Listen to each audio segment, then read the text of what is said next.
13 avril 1953.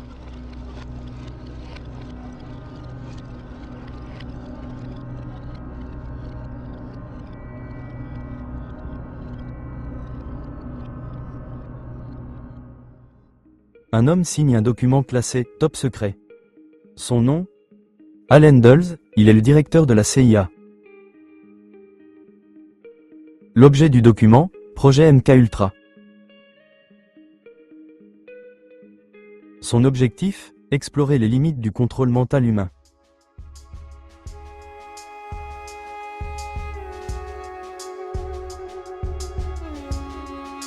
Après la guerre de Corée, des soldats américains reviennent changer. Certains prétendent avoir subi un lavage de cerveau. Le terme est nouveau, et il terrifie Washington. La presse parle de « torture psychologique », de manipulation mentale soviétique. Les États-Unis décident alors d'expérimenter eux aussi, mais dans le secret le plus absolu. Ils ont eu accès à des dossiers très confidentiels portant sur des rescapés de l'Union soviétique qui avaient été torturés par le régime.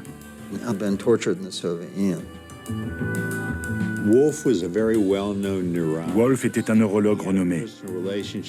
Il connaissait personnellement Allen Dulles, le directeur de la CIA. Avec son fonds pour l'écologie humaine, Wolf offrait à la CIA ni plus ni moins qu'une façade derrière laquelle étudier le lavage de cerveau. Allen Dulles confie le projet à un chimiste discret, Sidney Gottlieb. Un homme sans uniforme, sans grade, mais obsédé par les drogues hallucinogènes et la psychologie comportementale. C'est lui qui fonde la division MK-Ultra. Gottlieb recrute vite. Des noms respectés, intouchables. Le docteur Harry Isbell, au Kentucky, des prisonniers soumis à du LSD pendant des semaines. Le docteur Harold Abramson, à New York, des civils drogués sans qu'ils le sachent. Le docteur Ewen Cameron, à Montréal, électrochoc massif, isolement total, effacement de la personnalité. Invente une méthode orwellienne d'interrogatoire et de torture mentale. Entre ces murs se passaient des choses horribles. Ils ont sélectionné 14 prisonniers, parmi plusieurs centaines, afin de tester ces techniques en conditions de guerre. Hypnotiseurs, psychiatres, chimistes, médecins militaires. Tous travaillent dans l'ombre, sous un même ordre. Détruire l'esprit humain. Apprendre à le reconstruire. Le projet se fragmente en 149 sous-programmes. Répartis entre universités, hôpitaux psychiatriques et laboratoires militaires. Beaucoup de chercheurs ignorent qu'ils travaillent pour la CIA. Drogues hallucinogènes, LSD, mescaline, barbiturique. Isolement sensoriel, hypnose, électrochoc, conditionnement comportemental. Les populations vulnérables étaient utilisées comme des rats de laboratoire. Ils en abusaient. Ils leur injectaient ce qu'ils voulaient. Ils ont dépassé toutes les limites. Et plein de choses ici en Amérique n'auraient jamais dû être possibles. Et si cela avait été commis sous l'Allemagne nazie, on aurait mis tout ça dans l'acte d'accusation. On l'aurait mis au compte des coupables. Mais ça n'a pas eu lieu là-bas, c'est arrivé ici.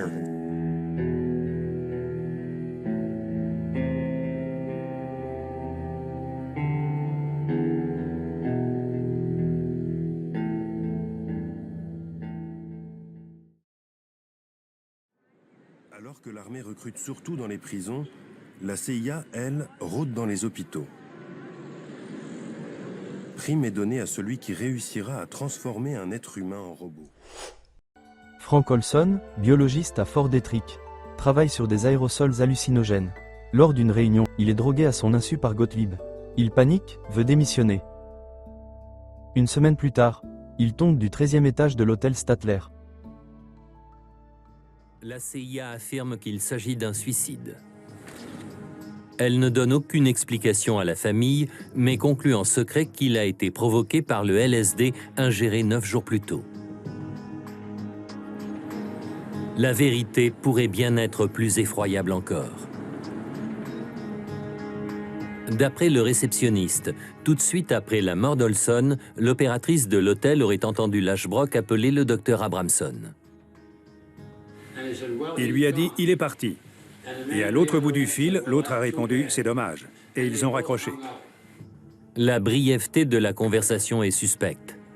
Le suicide inattendu d'un patient d'Abramson aurait dû donner lieu à une discussion plus longue. Je n'ai jamais entendu parler de quelqu'un qui se suicide en sautant à travers une fenêtre fermée.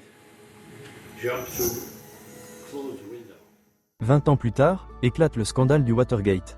Dans le chaos politique, Gottlieb ordonne la destruction de toutes les archives MK-Ultra. Des milliers de documents partent en fumée. Mais certains survivent par erreur. Le scandale ébranle la confiance du peuple américain. Des procès éclatent, notamment ceux des patients du Dr Cameron au Canada. Quelques compensations financières sont versées. Mais l'ombre, elle, demeure. Aujourd'hui encore, certains documents restent classés. Certains témoins, silencieux.